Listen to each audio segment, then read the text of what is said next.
Welcome back, guys, to another Clash Royale video, and today we're going to be taking a look at this minor Goblin Barrel strategy that I put together for you guys. So here is a deck that I will be using in this video. Let's go ahead and take a look at some replays and then finish off with a live battle. So here we are, guys, with the first replay, facing a level 9 here using the Royal Giant strategy, and he does have the Elixir Pump in his starting hand, so that will be his first move, placing it way in the back there on the back left side. I'm going to go ahead and start setting up a push here on the right hand lane with that Valkyrie way in the back behind my King Tower, and the reason I do that is so I build up some Elixir and set up a strong push on the right hand lane. And watch this, as soon as we get to 10 Elixir, gonna go ahead and drop down the 3 Elixir minions behind this Valkyrie, and watch this, he drops down the Princess. I'm gonna go ahead and use the Fireball to take her out, even though it is a negative Elixir trade, and because I use that Fireball, the Valkyrie is tanking all the tower damage, and the 3 Elixir minions are still alive with 1 health left, and they're able to kill that Royal Giant and then go onto the tower and do some crazy damage to it. So a pretty good Elixir value right there with that push. Now right here, he does have a bit of a counter push going on with that Sparky as well as the minion horde. Gonna go ahead and use the Zap spell to damage the minions as well as reset the timer on the Sparky, allowing the goblins to take him out. Now right here, Goblin's going to be able to go in there and do some damage to that tower. He decided to soak up that damage and place down an Elixir Pump. And because I know he is low on Elixir, I'm going to keep the pressure on and go in with a minor Goblin Barrel push. Now he did have the arrows to take out those goblins, but he was forced to choose between taking out the miner or the goblins. And as a result, the miner himself did some decent damage to that tower, bringing it all the way down to 350 health, and once again setting up another push on the right hand lane there, keeping the pressure on.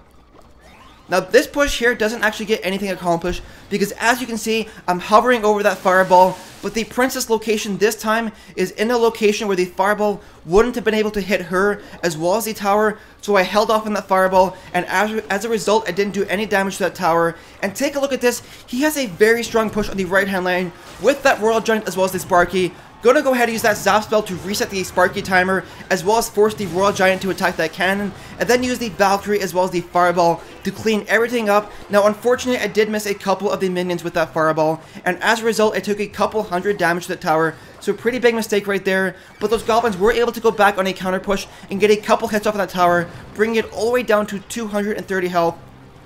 Now right here, I make a pretty huge mistake. As you can see, I send in the miner, and I do have the Zap spell ready, but unfortunately, I was a half a second too late with the Zap spell to reset the attack timer on the Sparky, and as a result, I didn't take out that tower on the right hand side. But at this point in the battle, with 20 seconds left, and the fact that his tower has 134 health left on it, all I really have to do is Fireball it for the win. But I will go in with another minor Goblin Barrel push to go in there and take out that tower, giving me the 1 crown lead. And with 8 seconds left, guys, that's pretty much going to be it for this battle. He does not have enough time left to do a counter push here, and as a result, I will get that victory. Let's go ahead to the next replay here. So here we are, guys, with the next replay, facing a level 10 here, who is also using the Royal Giant strategy, but he's using it with the Goblin Barrel, which is very interesting, something that I haven't seen used a whole lot before. And right here, he's going to go in with a pretty aggressive push with that Goblin Barrel as well as the Royal Giant. I do have the Zap spell to take out the Goblin Barrel, as well as the cannon and the 3 Elixir minions to take out that Royal Giant. So a pretty strong defense right there, and then right here, sending in that miner to tank the tower damage. But unfortunately, he does drop down the Barbarians, and 1 Barbarian distracts all of my minions, which is really unfortunate because those minions could have done a couple hundred damage to that tower. And right here, watch this defense, using that Valkyrie to take out the Barbarians, as well as the Goblins and the Zap spell on the right hand side to prevent that Hog Rider from even getting 1 hit off of my tower. So take a look at this, guys. Both of my towers are at pretty much full health. His tower on the left hand side is all the way down to 2,000 health. Gonna try and use the Goblin Barrel here while the tower is distracted by the Valkyrie, but unfortunately he does have the minion horde to take it out. Now right here, gonna use this 4 Elixir Fireball to take out this entire 7 Elixir push, so a pretty big positive Elixir win right there. Now right here, I'm going to sit back and start building up some Elixir, because you never want to constantly play yourself down to 0 Elixir. You want to try and wait till you're about 6, 7, 8, or 9 before you make a play.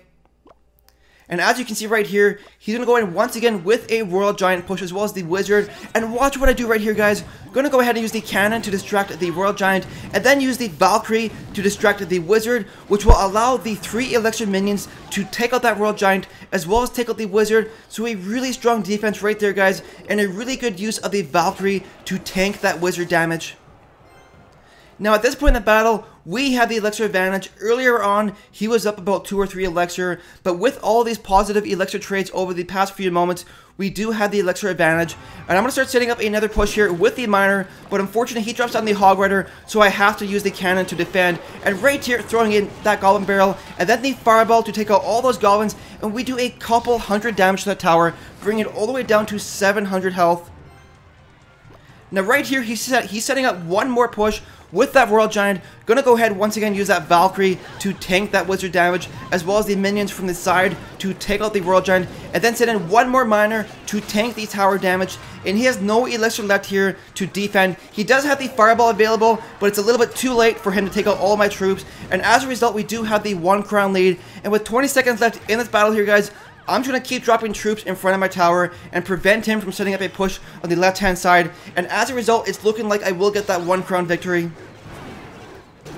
So here we go, 8 seconds left, sending in that Miner to tank the Wizard, allowing the minions to take her out. And with 3 seconds left, guys, that's going to be a good game, giving me the 1 crown victory. Let's go ahead and do a live battle here. So here we go, guys. Now, I will say that I've only been playing with this deck for a fair bit this morning, so I'm still fairly new to it. And whenever you're trying out a new strategy, it does take a little bit of time to get good with it. So don't get discouraged if you try something out at first and it doesn't work for you right away. Let's go in with a super aggressive Miner Goblin Barrel push. What does he do? Zap this. Unfortunately, I wanted the Miner to target the Elixir Pump, but that wasn't the case. I think he actually zapped the Miner, and the Miner retargeted. But let's see here. Musketeer making a way up here. Gonna go ahead and drop down the Valkyrie right here. And then once the Valkyrie is distracted, drop down this with the cannon here. Oh, he's using that deck. He's using that deck. I see what he's using now. He's using the deck. The OP deck that I did in my last video there. Let's see there. We got the Miner and the Goblin Barrel once again. But he probably has his Zap spell ready. So let's try a really silly push here with this and this. And does he zap that? And if he zaps that, then we'll use... Nope. See, he's smart. He uses the Valkyrie to counter the Goblins. What I wanted him to do was to use the Zap spell on those Gobs. And then go in with my Goblin Barrel. But of course, he's too smart for that. He knows better than that. Come on, minions, kill that Musketeer. One more hit. There we go. And he just uses Zap spell, I think. So let's go in here with this and this. Come on, minions, Goblins, Goblins go in.